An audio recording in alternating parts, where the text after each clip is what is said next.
Welcome to Raw Online. This is Dr. Kapilar, MDS, Prosthodontics and Crown and Bridge, currently working as a lecturer in the Department of Prosthodontics in Sri Ramchandra Faculty of Dental Sciences. Today's presentation will be on wax try-in from the unit Complete Denture. Contents of this presentation are introduction, definition, objectives of wax try-in procedure, references. Introduction. The trial dentures need to be tried in the mouth following teeth arrangement and waxing. This is mandatory as it is very difficult to make corrections in the processed denture. So this stage is after you record your jaw relationship. So everything that you have done previously, like secondary impression and as well as your jaw relationship recording, should be verified at this stage. It is very difficult to make corrections because in your final denture, your acrylic teeth is going to be bonded to your acrylic resin. So it is very difficult to trim or make corrections in the final denture. Whereas in this stage, your denture is made up of your acrylic resin as well as wax, where your teeth are set on top of your wax. So arrangements of teeth is done on the wax such that you can make minor adjustments in your trial denture.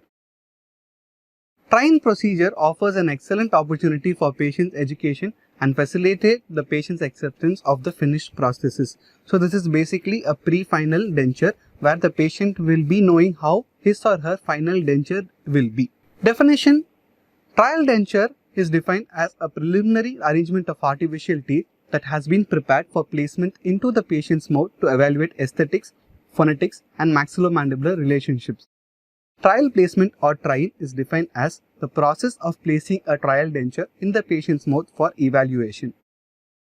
Objectives of try-in procedure are to check and verify the established maxillomandibular relationship, like how the patient is biting, to determine if the position of the teeth and the contours of the denture bases are compatible with the surrounding oral environment, to verify tooth selection and arrangement for proper aesthetics and phonetics, to make additional interocclusal maxillomandibular records if needed for further adjustments of the articulator. So these are the basic objectives of your try-in procedure. So you have to make sure that you adhere to all these objectives during your try-in procedure.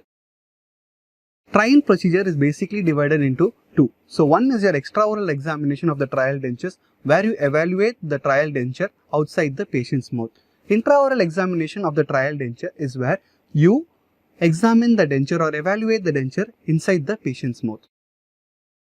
Extraoral examination of trial denture is further divided into examination of the trial denture on the articulator, evaluation of master cast, evaluation of the trial denture bases and evaluation of the teeth and its arrangement. On the articulator, mounted casts are evaluated whether the incisal rod is in contact with the incisal table, thereby maintaining vertical dimension. The mounting rings are firmly screwed in their position. If the mounting rings are not firmly screwed in their position, this can lead to false relationship on the articulator and the same will be carried out onto the patient's mouth, thereby having some incorrect relationship.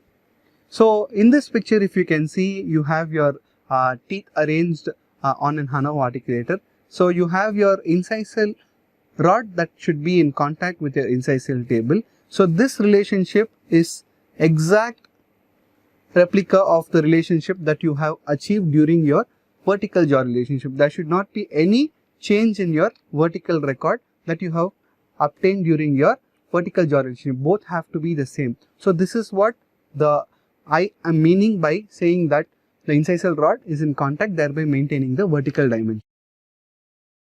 And also, when you see on the articulator, the movement of the articulator should be so smooth such that there should be no cuspal interlocking when you are moving the articulator from centric to eccentric positions. So make sure that there is no interlocking. So it should be a smooth glide from your centric to eccentric position. So you have the pictures representing your movement of an articulator from centric to eccentric positions, and the picture at the bottom represents teeth arranged on a mean value articulator. So here you have your incisal rod that should be in contact with your incisal table, maintaining the vertical dimension, and also you have another component in this mean value articulator which is known as your incisal pin that should coincide with between your upper and your lower midline. When the articulator is locked in centric, there should be no other movement. Okay, it should be a simple hinge movement. For example, this is an Hanau articulator.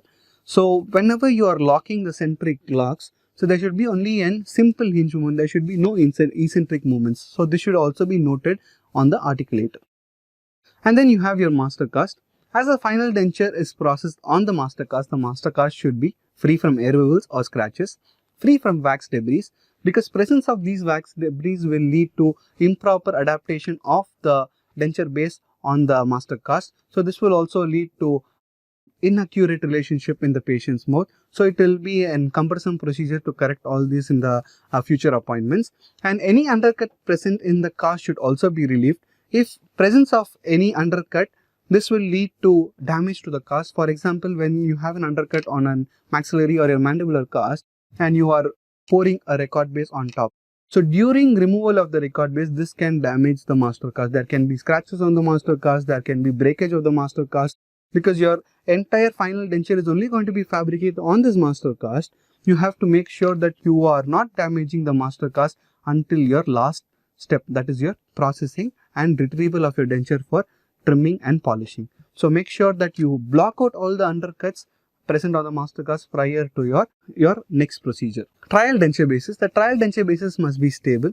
The borders of the trial denture base should be smooth, round and have no sharp edges, because if there is going to be any sharp edges or any presence of any nodules, this is going to cause discomfort to the patient and the patient will not be complying to your instructions. And also the border should be shaped to conform to the depth and the width of the sulci, because if you are going to keep the border short or if you are going to overextend the borders, then this will lead to your loss of retention stability of your denture.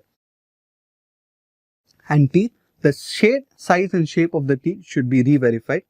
Wax should be removed from the surfaces of the teeth and cervical carving should be done, because this is a pre-final denture. So whatever you are going to give in your final denture should be incorporated in this denture. Okay, and also the teeth that you have selected can also be re-verified in this stage. For example, your anterior selection of your teeth can also be verified by checking the shade of the teeth. You can also re-verify if the shape and the form of the teeth is correct for this particular patient. So all this have to be done.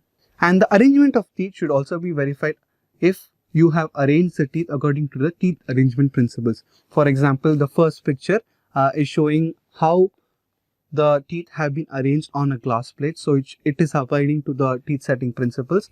And whenever you are arranging your maxillary teeth, make sure that the maxillary palatal cusps are coinciding with the crest of the mandibular residual ridge. So this is the picture representing the same. You have your maxillary palatal cusp. So these are arranged in a form such that they are in line with the crest of the mandibular residual alveolar ridge.